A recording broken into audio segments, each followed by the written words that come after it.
வணக்கங்க. இன்றைக்கி நம்ம பாலிலிருந்து எப்படி வெண்ணெய் எடுத்து நெய் காய்ச்சறது தான் பார்க்க போகிறோம். அதுக்கு பாலை இந்த அளவு நல்லா பொங்க விட்டுறணுங்க. அப்போ தான் பாலும் நல்ல வாசமாக இருக்கும். நம்ம தயிர் போடும்போது தயிரோட ஸ்மெல்லும் ரொம்ப நல்லாயிருக்கும். ஸோ இந்த அளவு நீங்கள் பாலை பொங்க விட்டு ஆஃப் பண்ணி வச்சுக்கோங்க.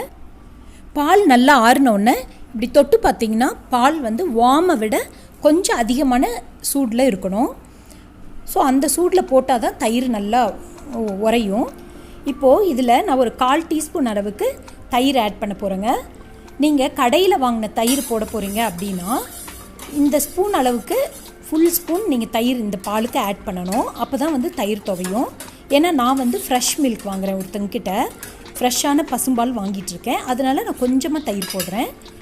அவ்வளோதாங்க. இந்த மாதிரி நல்லா மிக்ஸ் பண்ணிவிட்டு மூடி வச்சுருங்க. இது நைட்டு ஃபுல்லாக வெளியே இருக்கட்டும்.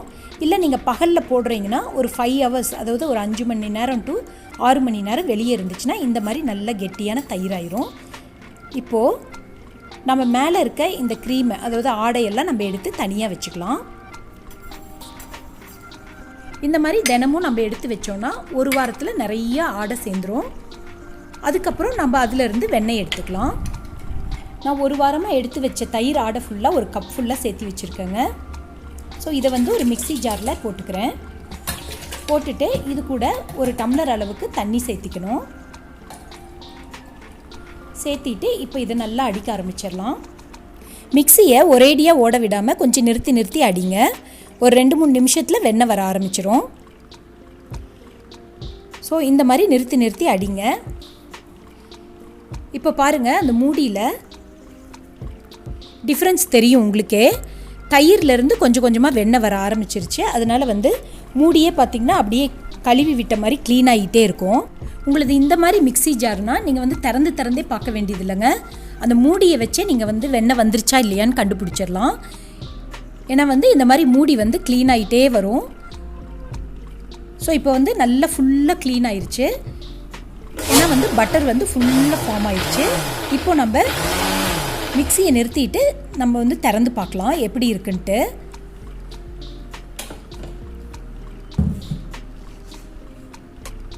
பாருங்கள், பட்டர் ஃபுல்லாக மேலே வந்துருச்சு. இப்போது இதை நம்ம வடித்து எடுத்துக்கலாம். இந்த மாதிரி ஒரு ஃபில்டர் வச்சு அதில் பட்டர் தனியாக மோர் தனியாக வடித்து எடுத்துக்கலாங்க.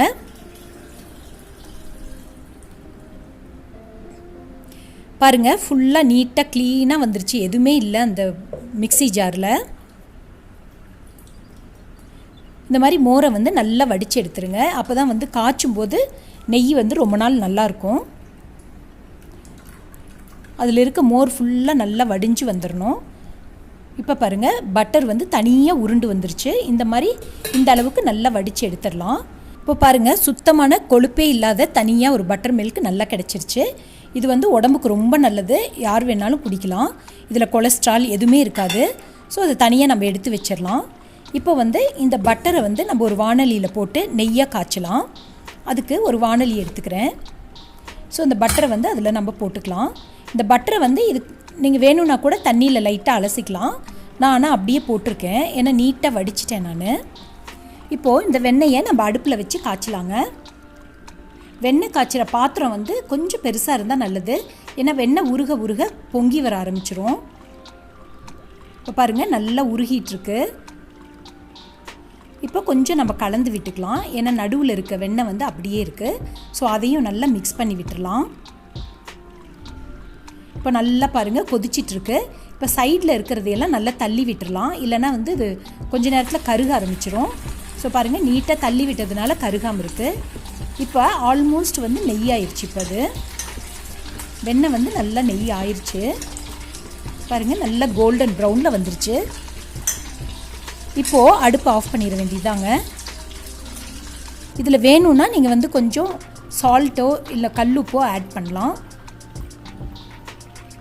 இப்போது அந்த அடி வண்டல்லாம் வராமல் நீட்டாக பொறுமையாக இதை வடித்து நம்ம எடுத்துக்கலாம் நெய்யை தனியாக. பாருங்கள், அந்த அடி வண்டல் தனியாக நின்றுச்சு.